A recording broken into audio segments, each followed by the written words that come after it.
Hi, all. This week on Meaningful Work Matters, I'm hitting the rewind button to play one of the early episodes of this podcast that inspired the whole thing. Isaac Prilleltensky was one of the most significant positive psychology thinkers in my life, and sadly, he passed away in early May. This conversation, which we recorded in 2024, feels more precious to me now than ever. Isaac believed unwaveringly that there is no wellness without fairness, that individuals cannot thrive unless there are systems around them designed to help them do so. He dedicated his career to building what he called we cultures, places where everyone knows they matter and they have a fighting chance to add value and feel valued.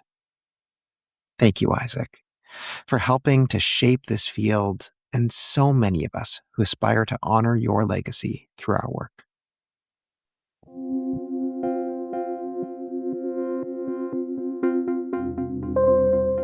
Welcome to the Meaningful Work Matters podcast. I'm your host, Andrew Soren, founder of Eudaimonic by Design. On this podcast, we'll dive into the world of meaningful work, explore its complexities, and examine its impact on people and the organizations they're a part of. Each episode features insightful conversations with cutting-edge experts who are successfully navigating the challenges of meaningful work. We hope to offer you ideas, frameworks, and tools to unlock potential and design work that's fulfilling, impactful, and supports everyone's well-being. Subscribe or follow us now, and let's make meaningful work matter.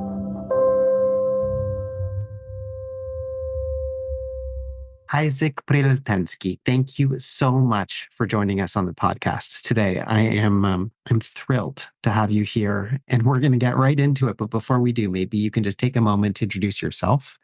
Tell us a little bit about your connection to the topic of meaningful work. Well, thank you for having me, Andrew. It's a real pleasure always to be with you. I guess I came to the topic of meaningful work both through scholarly and practical interests. Most recently, up until a couple of years ago, I was vice provost for institutional culture at the University of Miami, which meant improving the climate for 17,000 employees. And prior to that, I was dean of the School of Education and Human Development for almost 12 years. So I had a lot of practical experience trying to improve the well-being of employees through meaningful work. And most recently, through a scholarly interest in the topic of mattering and mattering at work. So I'm sure we'll get into that in a few moments. But these are the two angles, really, that led me to this topic. Tell us a little bit about mattering. What does mattering in life mean? What does mattering at work mean? So mattering is quite simply defined by two complementary experiences: feeling valued and adding value. So by feeling valued, we mean being seen, recognized, respected, appreciated. And by adding value, we mean making a contribution, either to yourself, to your workplace, or family, or the community in general. So when you think about feeling valued and adding value in different domains of life, work is a very prominent domain of life. We spend a lot of time and effort and energy and thought and passion and commitment at work to work. So feeling valued and being able to add value at work are essential predictors of well-being at work. So in a study we conducted, not necessarily in the workplace, but in general, to see what's the relationship between mattering and well-being and justice. What we found was that justice has a big impact on well-being. The more you experience conditions of justice in the community, at work, the higher your well-being is. So this is what we call a direct effect. But most of the impact of justice on well-being is mediated through the feeling of mattering. So, what really improves well being is feeling valued and having an opportunity to add value. Hmm. When it comes to work, it's being recognized for your efforts and being given opportunities for leadership, given responsibility, a meaningful role, creating a safe space so that people can experiment with innovation without feeling the fear of potential retribution or punishment if they make a mistake. So, when you look at the vast literature on engagement at work, and there are multiple instruments to measure engagement at work, the famous Gallup U12 and Schaufeli and Tower Watson. There are really quite a number of engagement tools to measure how people feel connected, tied to their work. Almost to the last item, all these instruments measure one of two things. Are you feeling valued at work? And do you have an opportunity to add value at work? Hmm. Do you feel valued by your peers? Do you feel valued by your boss? Do you feel valued by your employees? Do you feel valued by yourself? And do you have an opportunity to apply your strengths, to assume more challenging positions that will enable flow at work? So there is a lot of convergent evidence that these two aspects of mattering are really crucial at work. What do you think is the relationship between mattering and meaning? I think that meaning is an activity, a belief, a behavior, a thought, a commitment in the service of mattering. Hmm. So the ultimate goal is to have significance in life, to have a worthy life. And the way we do that is by engaging in meaningful activities, contributing to a social cause, contributing to your family, to your own personal development. Maybe you find meaning in becoming the best violinist in the world, or the best soccer player, or a great surgeon, or just a good friend. Hmm. And people find meaning in commitments that transcend themselves, Mhm. either for a cause or for other people. And that activity, the meaning making, makes you feel alive, engaged, that your life is not wasted, that you are here for a reason. And that is the feeling of mattering that you get when you feel there is a meaningful activity, a meaningful connection. I'm not the only one saying that. My dear former professor and colleague Arye Kruglansky, a very famous social psychologist, Arye calls this the quest for significance theory, QST, quest for significance theory. And Arye Kruglansky says that a lot of the things we do in life are in the service of significance and mattering. Meaning, activity, meaningful activities is one of them. Mhm. It makes me think a little bit of Julie Hayslip's research. So Julie is a doctor who studies nurses, amongst other things, and has looked very much at the relationship between meaning and mattering in the nursing profession.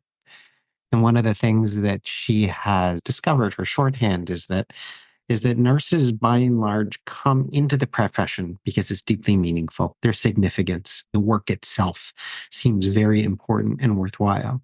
But they only stay in the profession if they feel like they matter, if they can actually add value and feel valued. Is that a good synthesis? Absolutely. And you can extrapolate that to burnout, right? You can ask, why do they leave? Mhm.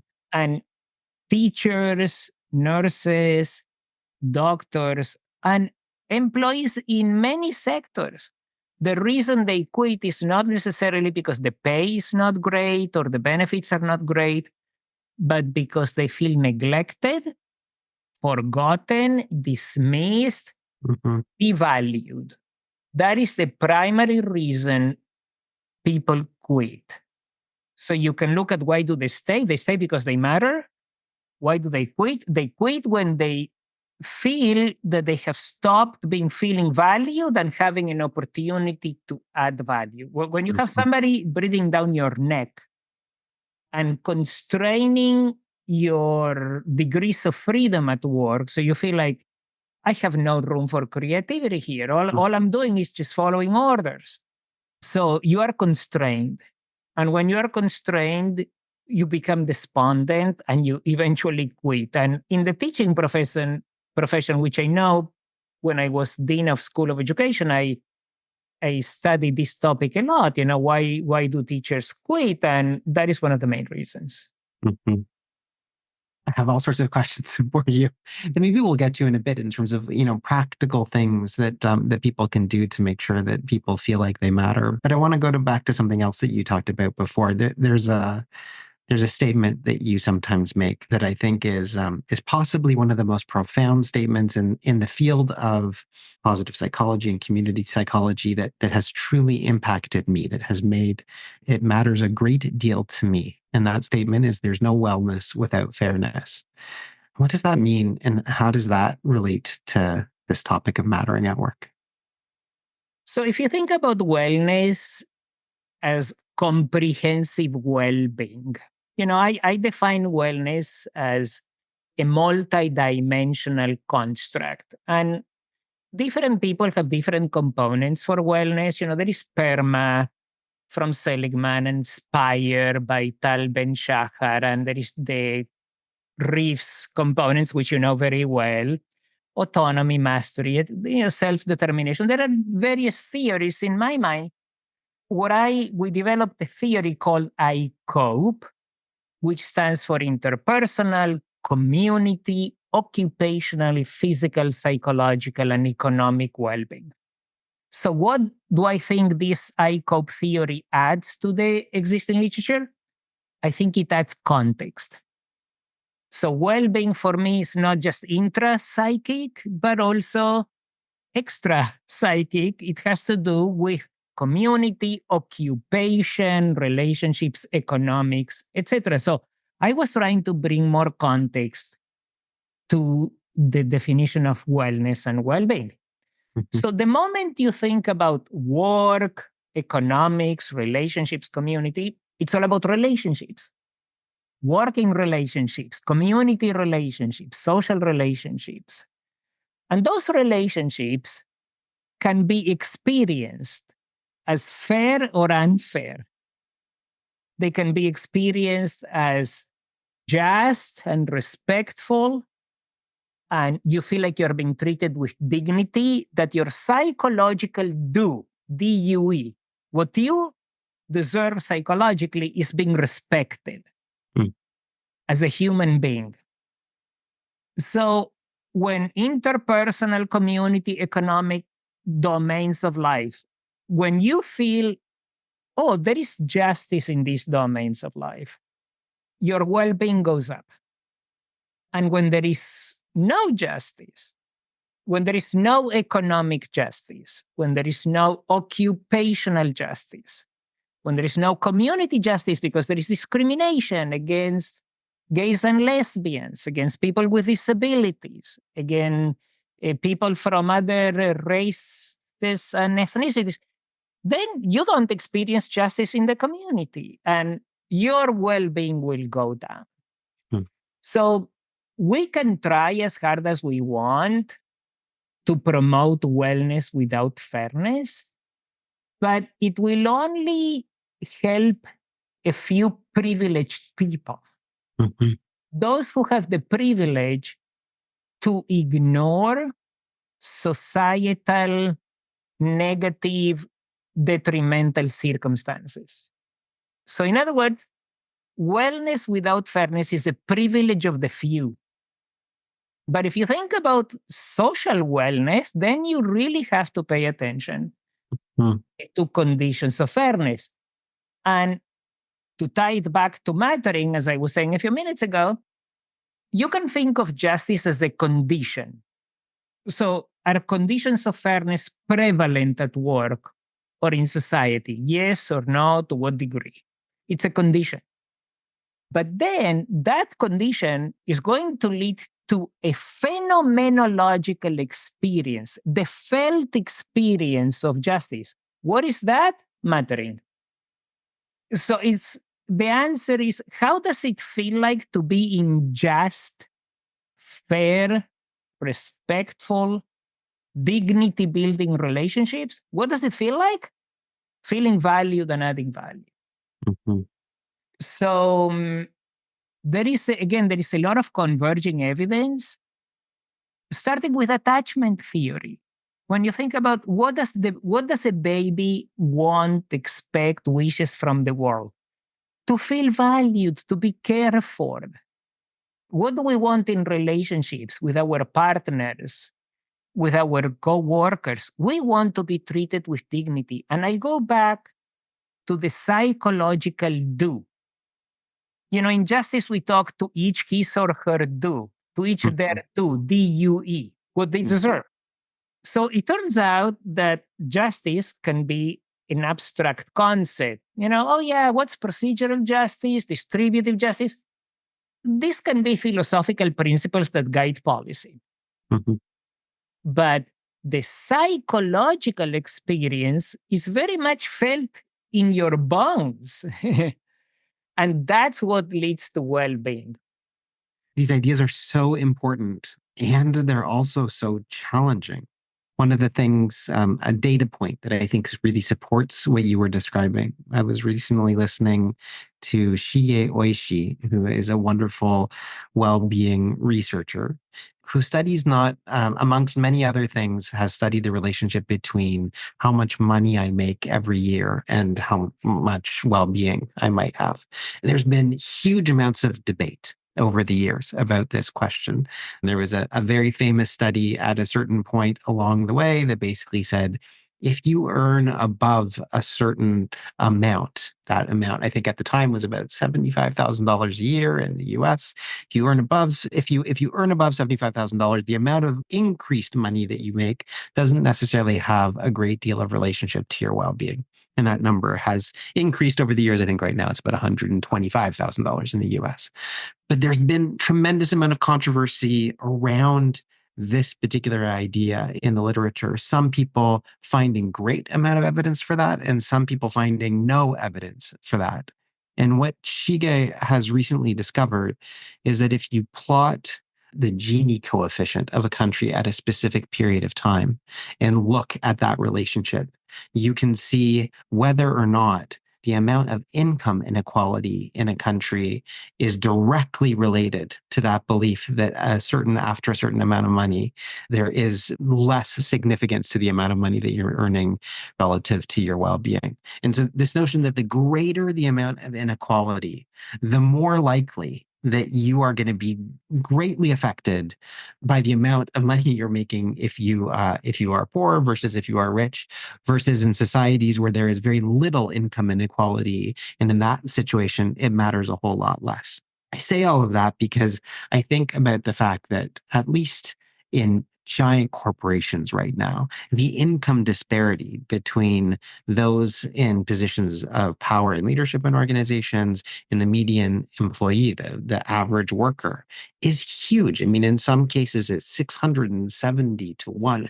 The amount of inequality within just an organization can be absolutely huge. And so I'm wondering how you deal with that from there's no wellness without fairness perspective in an organization. You know, there is a lot of research showing that when Ronald Reagan started dismantling unions, the well being of employees in many industries went down significantly. Hmm. And if you think about not that all unions are great and that's the answer to everything, but unions do represent power for the people, especially in this country where workers don't have in the US, don't have a ton of power. So you need protections. And the unions try to protect their employees. We saw recently, as you know, the auto industry, they went on very long strikes, and actors and writers and healthcare workers and nurses and teachers in different parts of the country. Unfortunately, what is not given shall be demanded. So it's unfortunately when workers don't receive what they feel they deserve. And again, I know teachers well, again, because of my previous role. My son and my daughter in law were teachers for a few years. Now they're doing different things. My son now runs a chess organization. But when they were teachers, I know how hard they work and how hard their peers still work and how little compensation there is. So there must be protections. And if you look at other countries, that's always an interesting, as you were talking about the Gini coefficient. So I'm affiliated with a research center in Norway with the National University of Science and Technology, and I work quite closely with my colleagues in Norway. And I know that they pay a lot of taxes, but I also know that Norway is one of the happiest countries in the world. And they don't make a lot of money, but they're not complaining. And I don't see an exodus going from the Nordic countries, to more capitalist countries like the US. So, yes, what you're saying is that the Gini coefficient is really a proxy measure for feeling like you belong. Because the more inequality there is, the more you feel left out. Unless you're really, in the top, however percentage of the graph, you feel like you don't belong. And it's in your face all the time. So I live in Miami, one of the most unequal cities in the US. So there is extreme wealth and extreme poverty. And for those who are on the wrong end of the stick, they feel like they don't belong, so they don't matter. So again, I go back to the psychological phenomenology of mattering or not mattering and the relationship to equality and the Gini coefficient. So countries with a lower Gini coefficient, which means more equality, they report higher levels of happiness, higher levels of well-being, but again, not necessarily higher levels of wealth. So you can be less wealthy and more happy. So the mediating mechanism is like you feel like you belong.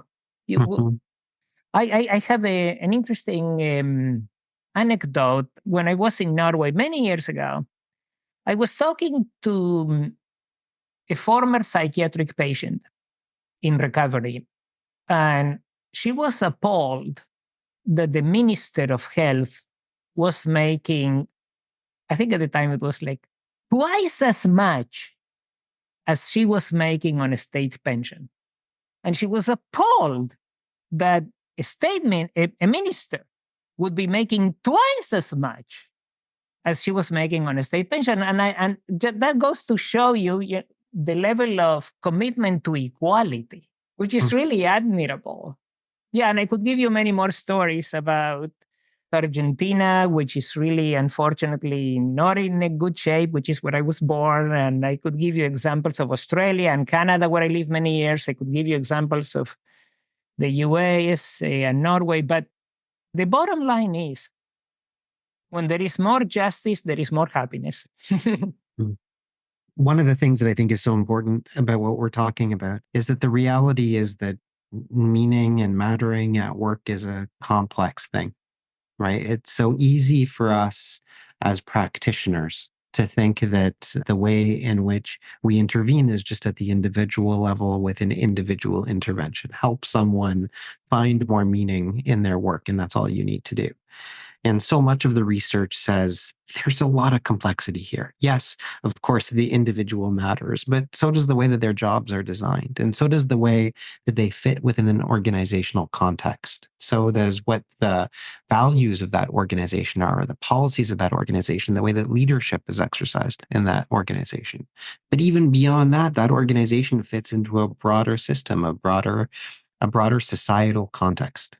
Whether that organization exists in Norway, as you're describing, or in Argentina, is going to make a really vast difference in terms of what that organization can do, in terms of what that individual is ultimately going to be faced with. And I think it can be really hard to try to figure out, well, what do I do if that's something that I feel like I can't control?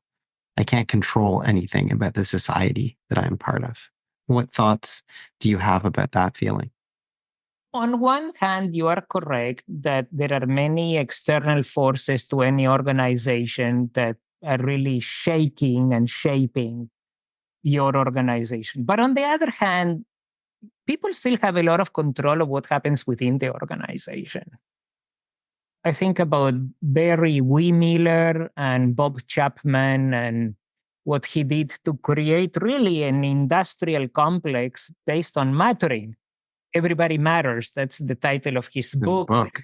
Rush Wonderful book. Sisodia. Yes. Yeah. And just to give you one example, or I think about Mondragon in Spain, the great cooperative in the Basque region, where people work together to weather economic storms. They work in a cooperative environment. So when there are economic downturns, everybody takes a pay cut, but nobody gets laid off.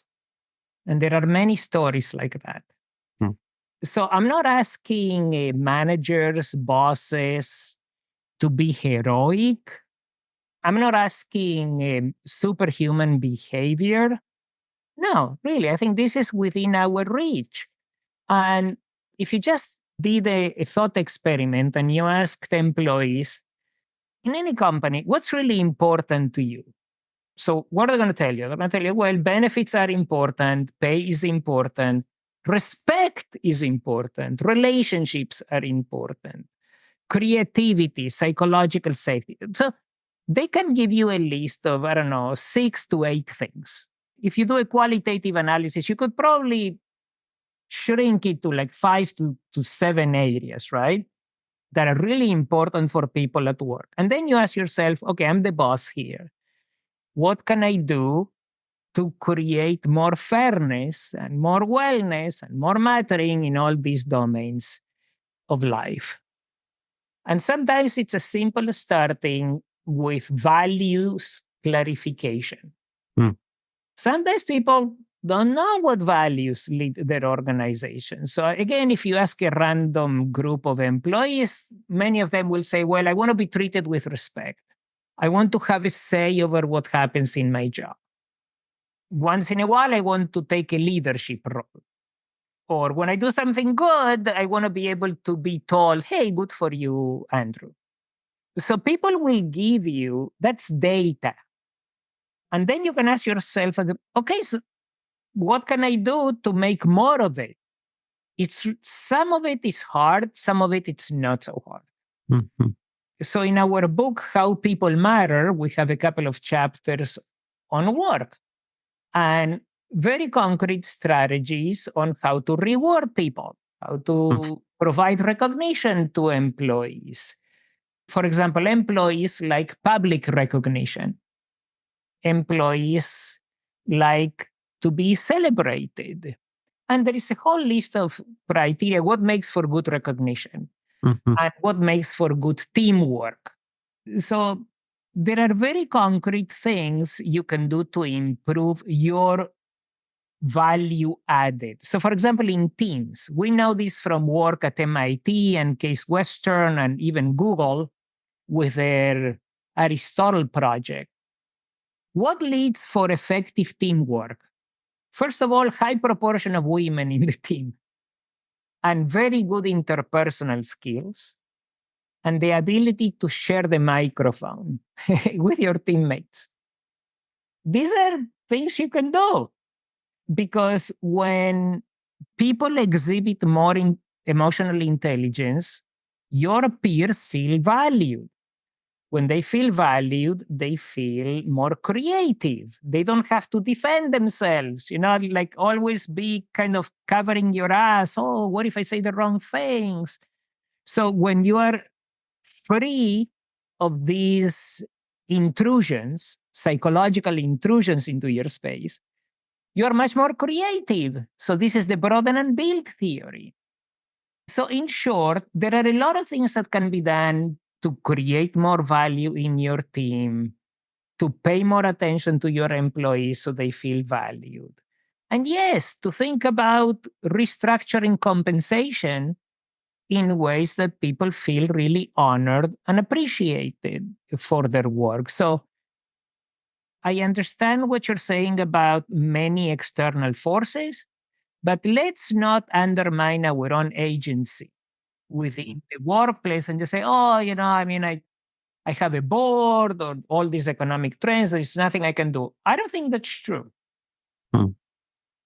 One of the things that I truly love about what you've described here today in so many different ways is a focus on the collective, is on the focus of how much mattering is ultimately connected to a sense of belonging, to a sense of dignity and respect, the ways in which there's respectful engagement between people, the ways in which we think about the other is so much about what the fairness element of there's no wellness without fairness.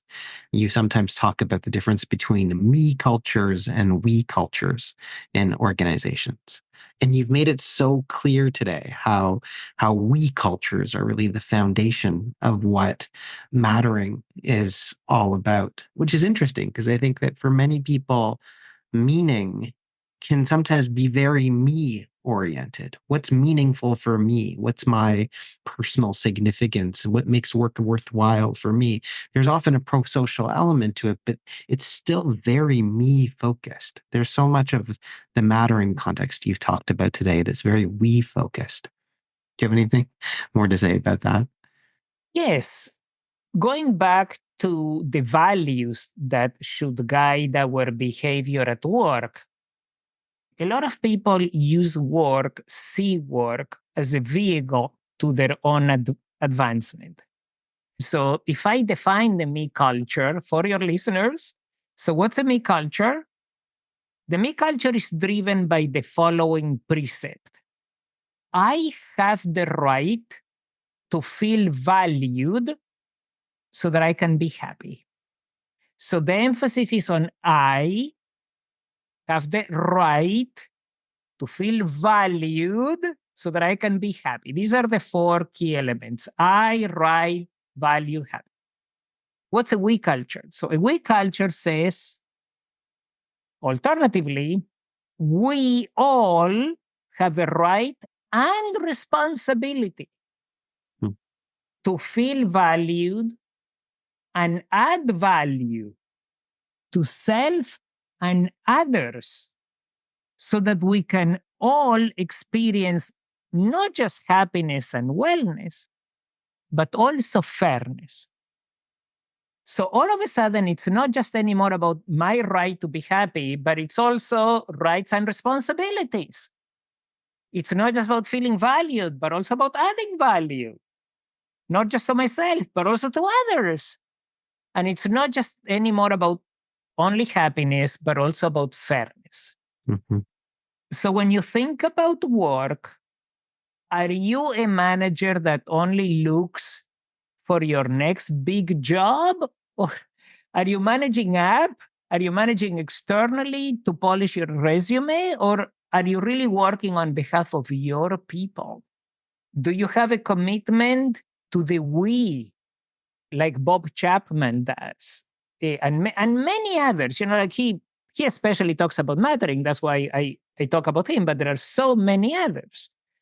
So when I was dean of the School of Education and Human Development, one of the first things I did was there was always a faculty school council, because faculty are privileged in universities.